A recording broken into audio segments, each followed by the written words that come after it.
Hello students, welcome everyone.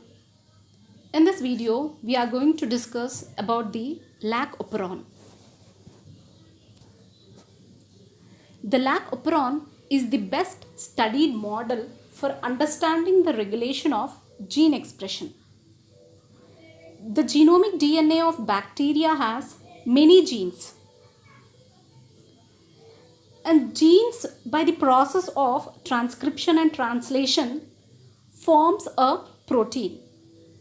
But transcription and translation use large amount of energy.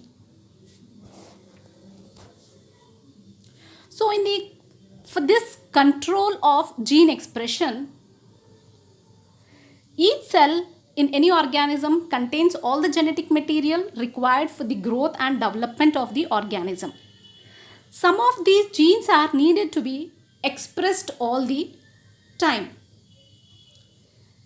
So these are the genes that are involved in vital biochemical processes and are expressed continuously, and this type of expression is known as constitutive expression. Most of the genes are controlled by extracellular elements, which are usually molecules present in the growth media. So the signals that positively regulate the expression are called activators, while the signals that negatively regulate the expression are called as the repressors. So both these activators and repressors are the DNA binding proteins that regulate the gene expression. The DNA sequence at which the repressor binds is called as an operator, while the DNA sequence at which the activator binds is called as the activator binding site. So now we have two types of regulations or enzymes required. So the enzymes that are needed to be expressed all the time, and there are some enzymes that are switched on and off depending on the need of the cell. So now let's discuss about the lac operon. So now what is an operon? So operon is a fundamental unit of DNA, or it is a structural unit of DNA containing cluster of genes under a single promoter. So now this concept of operon was introduced by Jacob and Monod in 1961. This was based on their observations on the regulation of lactose metabolism in E. coli, and they are only found in the prokaryotes. The lac operon consists of three structural genes which are involved in processing the sugar lactose. So lactose is a disaccharide composed of glucose and galactose. So the beta galactosidase hydrolyzes lactose to galactose and glucose, and permease is responsible for the transport of lactose into the cell. So adapting to the environment, E. coli can use either glucose or lactose for their energy. So however, when lactose has to be used, it has to be hydrolyzed. So it has to invest some energy to break down lactose. So when both glucose and lactose are present in the medium, the bacterium prefers to use glucose. So now let's see the structure of lac operon. Now this is the structure of lac operon. The lac operon consists of a regulatory gene I for inhibition, and a operator gene O, and 3 structural genes. So these are the structural genes, and there is a promoter next to the operator gene where the RNA polymerase binds. Now these 3 structural genes, that are LAC-Z, LAC-Y and LAC-A. The LAC-Z gene encodes for beta-galactosidase enzyme, and this enzyme breaks lactose into glucose and galactose. The LAC-Y gene encodes lactose permease enzyme, and this enzyme transports lactose into the cell. And the LAC-A gene encodes thiogalactoside transacetylase enzyme and helps in the removal of toxic thiogalactosides, which are also transported by LAC-Y gene.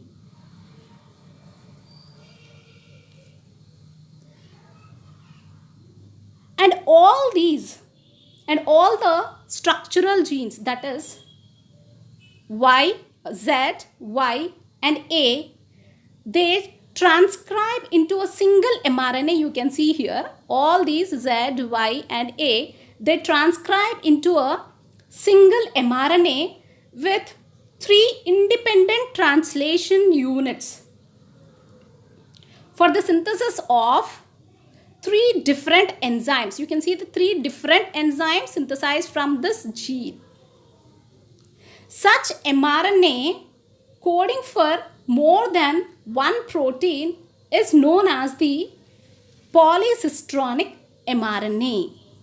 Okay, so now we have the 3 structural genes, that is LAC-Z, LAC-Y and LAC-A, encoding for the enzymes beta-galactosidase, permease and transacetylase respectively. And the LAC-I, or the regulatory gene, encodes a repressor that binds to the operator. So that binds to the operator. So here it is. Okay, it is, this repressor protein is a tetrameric protein. The active repressor is a tetrameric. It consists of 4 subunits and it binds at the operator gene and it blocks the RNA polymerase from transcribing these structural genes. So now this is about the structure, where you have a regulatory gene, promoter site, regulatory gene that will continuously, constantly synthesize a repressor protein, which is a tetramer, and a promoter region where the mRNA, the RNA polymerase has to bind, and the operator region where this repressor will go and bind. And these are the structural genes, all the 3 structural genes of the lac operon. So now let's see how the lac operon functions.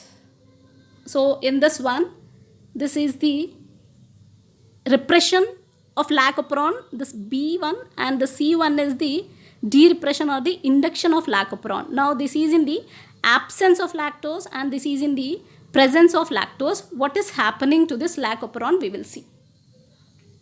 So now first, in the absence of lactose, the operator is occupied by the lac repressor. The regulatory gene, here it is a constitutive gene and it is expressed at a constant rate, leading to the synthesis of the LAG repressor protein. Now this LAG repressor protein, as I told you, it is a tetrameric protein composed of 4 subunits. And this will bind to the operator gene, and this binding prevents the binding of the enzyme RNA polymerase to the promoter site. And this will ultimately shut down the LAG operon, and it blocks the transcription of these structural genes. So we have seen, in absence of lactose, the active repressor will bind at the operator site and block the binding of RNA polymerase at the promoter site, and ultimately result in the shutdown of LAG operon. So now the next case is in the presence of lactose or induction of LAG operon. In the presence of lactose, which is a inducer in the medium, a small amount of it can enter the cells of the E. coli. As the repressor molecule synthesized by the this regulatory gene has high affinity for lactose. So the lactose has high affinity to the repressor. The lactose binds to it and induces a conformation change in the tetrameric repressor. As a result, the repressor gets inactivated, and so it cannot bind at the operator site or the gene. So now the RNA polymerase can attach to the DNA at the promoter site, and the transcription of the structural genes proceeds, resulting in the formation of a polycistronic mRNA for the LAG genes, that is LAG-Z, LAG-Y and LAG-A, and finally the 3 enzymes, that is beta-galactosidase, permease and transacetylase. So this is about the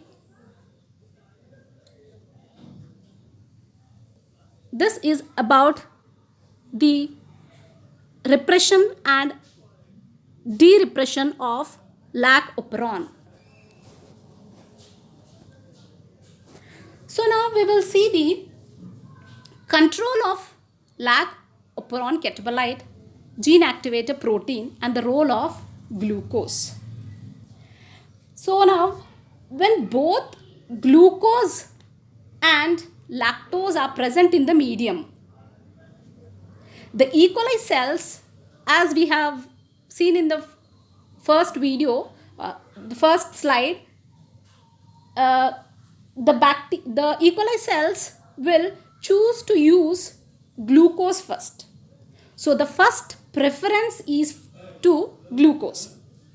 Only after the depletion of glucose in the medium, the utilization of lactose starts. This shows that glucose is somehow interfering with the induction of LAG operon. So the attachment of RNA polymerase, we have seen the RNA polymerase binding at the promoter site. So that attachment of RNA polymerase at the promoter site requires the presence of a catabolite activator protein, CAP protein, bound to cyclic AMP. This one. Catabolite activator protein bound to cyclic AMP. So now when both glucose and lactose are present in the medium, the presence of glucose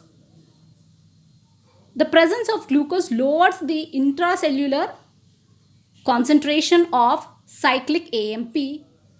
So this is glucose. So it reduces the intracellular levels of cyclic AMP by inactivating the enzyme adenyl cyclase responsible for the synthesis of cyclic AMP from ATP.